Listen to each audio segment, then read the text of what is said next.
నమస్తే సార్. నమస్తే. ఏం పేరు? పాములపాటి ప్రసాద్. ఏ ఊరు? పొలవపాటి. మీకు ఏం పని చేస్తూ ఉంటారు మీరు? మేము ఇస్త్రీ పని చేస్తాం సార్. వ్యవసాయం, ఇస్త్రీ, పాటల వ్యాపారం చేస్తాం. మీకు పొలం ఉందా? ఉంది సార్. ఎంత ఉంది? 2 ఎకరాల 30 సెంట్లు. అందులో ఏం పంట వేస్తారు? 2 ఎకరాల వరి వేస్తాము. 30 సెంట్లు సపోర్ట్ చేస్తాం. ఈ కరేడ్ పంచాయతీలోనే ఉందా మీ పొలం? కరేడ్ పంచాయతీలోనే. కరేడ్ పంచాయతీలో ఇండోసోల్ సోలార్ కంపెనీ అనేది ఏర్పాటు చేయడం జరుగుతూ ఉంది. ఈ మధ్య కాలంలో ఇండోసోల్ కొరకు భూములు ఇవ్వడానికి చాలా మంది ముందుకు వస్తున్నారు.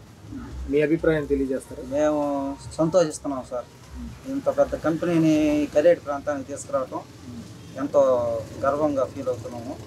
మీరు భూములు ఇవ్వడానికి మేము ఇష్టపడుతున్నాము. సంతోషంగా ఇచ్చాము. మేము స్వచ్ఛందంగా ఇచ్చాము. గవర్నమెంట్ కలెక్టర్ గారు, ఎమ్మెల్యే గారు, ఎంఆర్ఓ గారు అందరూ వచ్చి అడిగారు. మీటింగ్ పెట్టినప్పుడు మేము స్వచ్ఛందంగానే ముందు ఇచ్చేసాం సార్. డబ్బులు పడ్డాయా? డబ్బులు పడిపోయింది సార్. ఓకే. వారు చెప్పిన టయానికే డబ్బులు పడిపోయింది.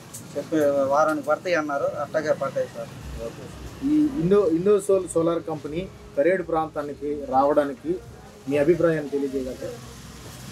మంచిదే సార్. ఇట్లా రావటం వల్ల పిల్లలకి బాగా ఉద్యోగాలు వస్తాయి అని అనుకుంటున్నాము. మా పిల్లలు కూడా బీటెక్ అయ్యి చదివి ఉన్నారు. వాళ్ళకు కూడా ఉద్యోగాలు ఇస్తామన్నారు. ఇస్తే చాలా బాగుంటుంది.